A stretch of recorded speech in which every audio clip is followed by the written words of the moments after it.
You know, I always had the feeling that as the owner, I had the keys for 9 years. So, you know, it's a treasure in St. Pete and especially on campus. And I always felt that, you know, I'm here for a little bit of time and, you know, don't screw it up.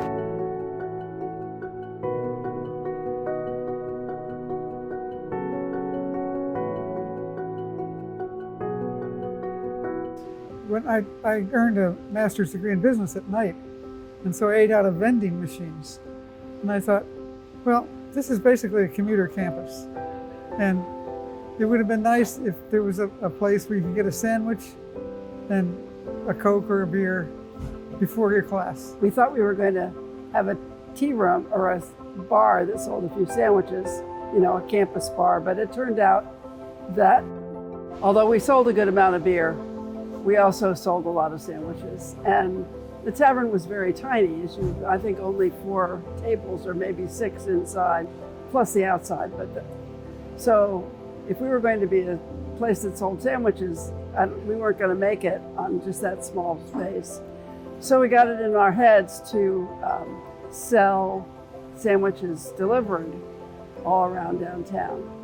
It was alternative dining, which students, I think, like a lot, not to always go to the dining hall. It was small and somewhat intimate, and so it had that Cheers vibe that made it unique. My mother was in real estate, so she told me one night that she just listed the tavern for sale. And we looked at it, you know, we were young, and we looked at the numbers and felt we could make it work, and we bought it. So, and I think we were all of 24. We really went about trying to make it a well-respected place where you could go get food and see music and really become part of the campus. We did our thing on Thursday nights. That lasted quite a few years. I think I was here just about every Thursday night, and it was a great atmosphere back then, and it was the place to be back then. Thursday night really kind of blossomed down here. We had bands and discounted beers, and it really kind of clicked, and there'd be 300 people at 11 o'clock. So we had our outside customers, particularly on Thursday night and things like that, but the rest of the week, this place was jam full of professors, students, academics, research people from the Marine Science Institute and things like that. It was a fascinating place to come. I mean, the conversations that happened at that bar or out here on this patio, I had conversations with people about plate tectonics, that snook changed sex. In '87, when we started here, this was the high end of the campus. This was the top edge of the property of the campus. And the campus has basically since then grown around us. We were such a part of the campus that people didn't believe me when I would tell them it's private property. People just thought we were part of the campus. And we were and we are. The tavern is definitely a part of the USF Bayboro family. I knew we were unique, and so we had this, you know, special place. And so that made me, on my decision making, just, you know, preserve it, be kind, and help as much as you can. I was a food guy, so coming in, I wanted to build upon that.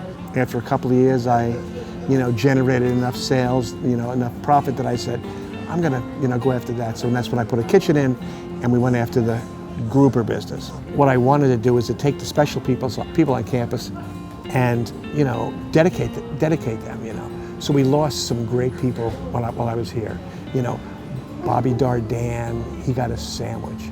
Terry Tomlin, great writer and, you know, adventurer. I think we called his sandwich the Adventurer.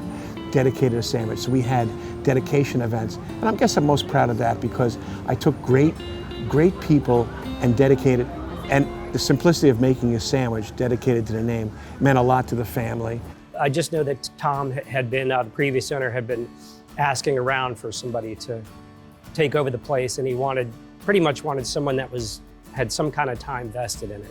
So long story short, he ended up asking me at some point, and I was driving home that night from open mic night and said to Steph, hey, do what do you think about taking over the Tavern? And the whole time I'm thinking, we're not going to take over the Tavern. That's the stupidest idea I've ever heard of.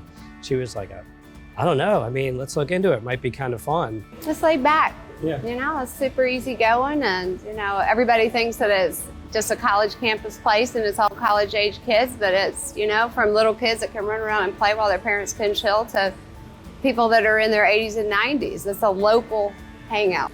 The history of students and faculty coming here is one thing. The same familiar faces I've seen since 2010. Luckily not students, they're not still going to school here, but faculty. But seeing those students, seeing those groups of students come in as freshmen or juniors or whatever, and then actually seeing them, you know, graduate, coming through the parking lot with their gown or whatever, and that relationship and them knowing us by name, and then just, that thing where they always say, I love this place, I love this place. And same thing with the faculty, or that some of them showing up with the students and sitting down, and whether it's in discussions about things or having a beer together to talk shop or whatever, it's just something I've never seen anywhere.